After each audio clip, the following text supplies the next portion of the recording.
Okay, my name is McGinnis. I'm an associate professor in the Department of Biological Science, and my research focuses on corn genetics. So we study how plants regulate expression of their genes, and we specifically focus on the crop plant corn. And so we study all different types of mechanisms of regulation of gene expression. We use mutants and different genotypes of corn to study them.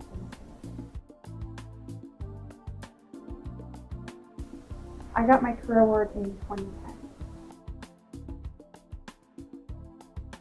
It was my first attempt submitting a career award. I had submitted another grant proposal the year prior, and I got the reviews back about 1 month before the career proposal was due. So did incorporate that feedback. Yes.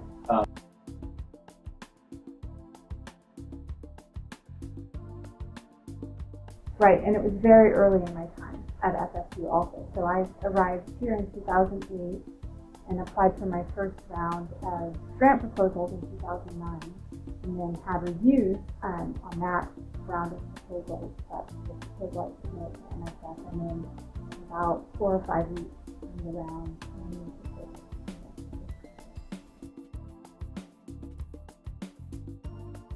So I had really 2 interactions that made me aware of it and helped me understand how it could apply to my research program. The first was with the research office here at FSU that had encouraged me and described the process and why it was a good award to apply for. And then when I called my grant officer, my program officer, when I received my reviews back, he spoke to me about it and encouraged me to apply for it.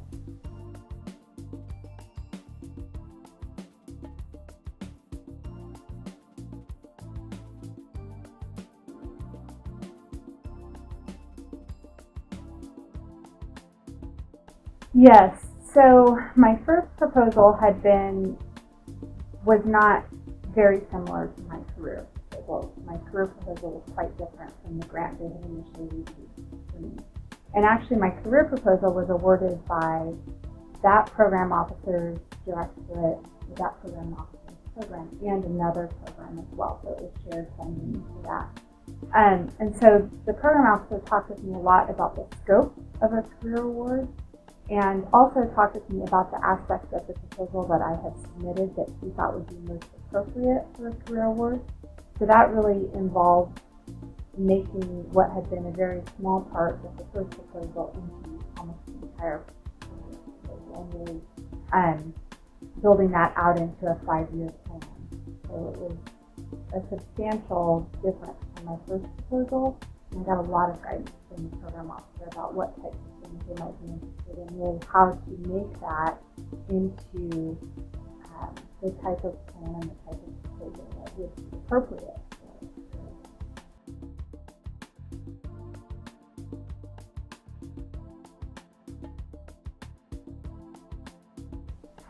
I just submitted, and I didn't know about it actually until after I had been funded for a little while.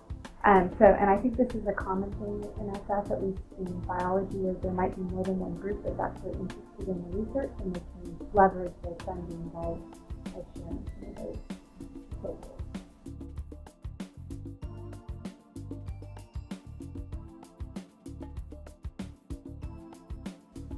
So I had some prior experience with some of the different directorates, and I've actually been on panels for NSF the spring before I had some opportunities to interact and talk with program officers and learn a little bit about the different mechanisms and directorates, and decide which one I would apply primarily to.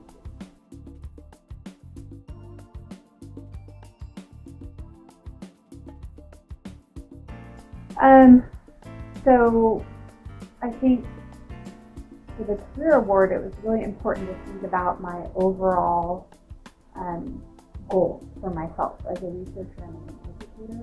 And so for the career award, there's a sort of a broader picture and a broader objective of initiating an independent research program and integrating that with your education mission. So I really needed to think about where I wanted to be in 5 years and where I wanted to be in 20 years, with my research program and with my goals as an educator. And so I thought about that a little bit more generally and developed a plan, and then thought about the first steps that would get me there and what I needed my lab to be doing for the first 5 years to get me on track for that.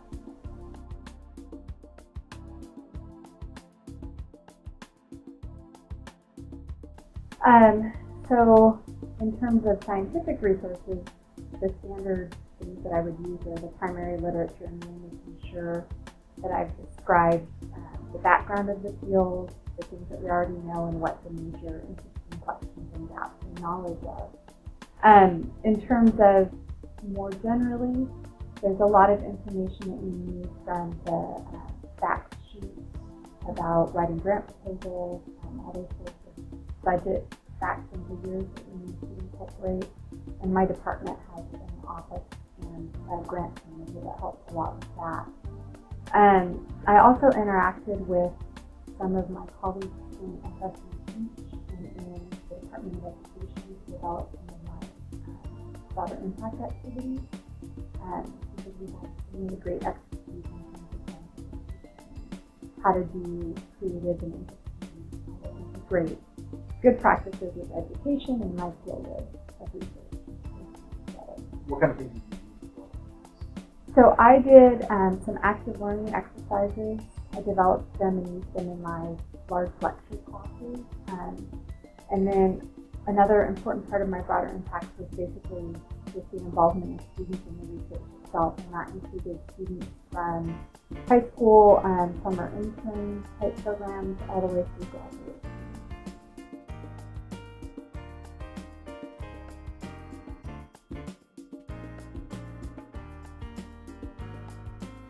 So when I submitted my initial proposal, I had feedback from a more senior colleague that was very helpful. And then I had the benefit of 8 anonymous reviewers that gave me feedback on my initial grant.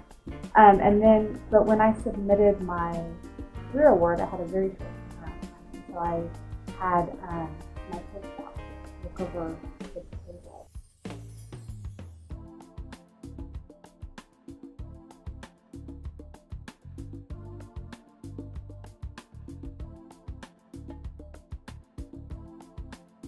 So I had intended to apply for a career award, and I had thought that I maybe would wait a little bit later in my time here to apply. But again, the program officer encouraged me to do so on a much shorter timeline than what I had planned on.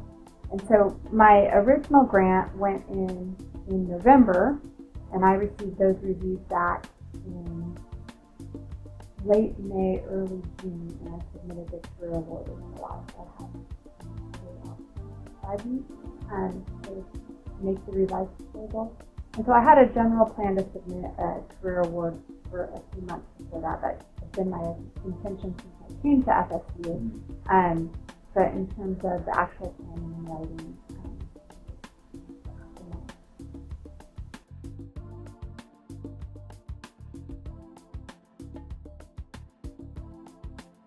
Sure.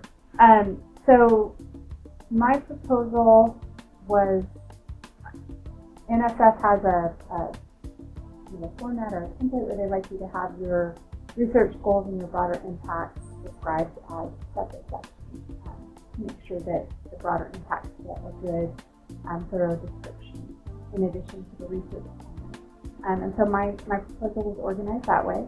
And so I had research objectives that were separate from my educational objectives. But one of the aspects of integration for my work was the involvement of students throughout the research objectives as well. There was some overlap between those.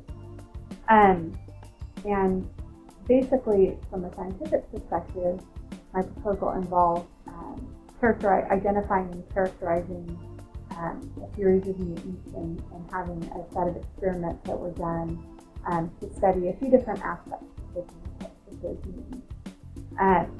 And then in the broader impact section, again, there was the involvement of the students in those activities, and then a description of how some of that data was going to be used in the genetics course activities, and the involvement of some students as different levels and then for some.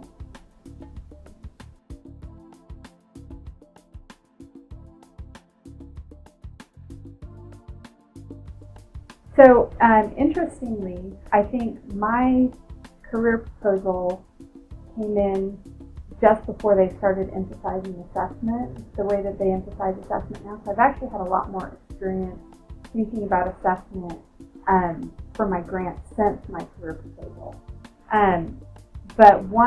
So the broader impacts portion, I leaned pretty heavily on my colleagues in education because they, I would say, have a lot more experience. Assessment is much more integrated into their research process, or at least was at that time.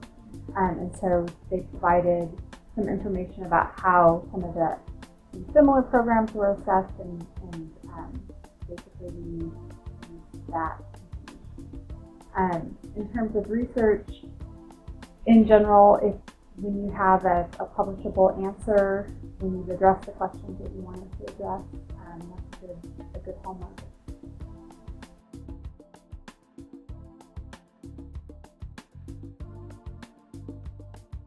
I have sections in my grant proposals about potential pitfalls and expected outcomes, and address if something doesn't work the way we expect it to, or if we don't get an answer that we expect to get, what our alternative strategy is.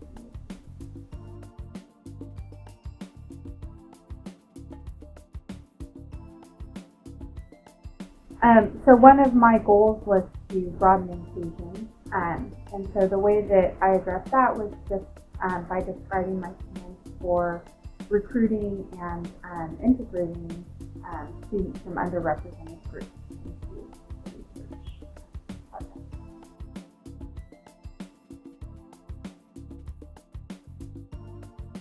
Yes, I served on one or two panels the year prior.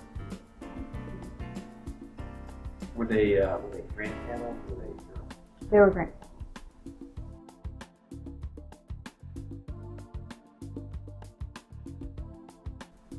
So I think probably the most important thing for me was the way that it helped me recruit students really early in my career, because having funding to pay a student on an RA is very important in sciences, and it helps your students focus on research at that time, and it also helps you attract students into your lab. That was really important. It also gave me some recognition at some point in your career. You have to get letters from external sources that go into your binder for promotion and tenure. And I think having that award was something that was recognized by many people as an indication of quality research program or promising research program.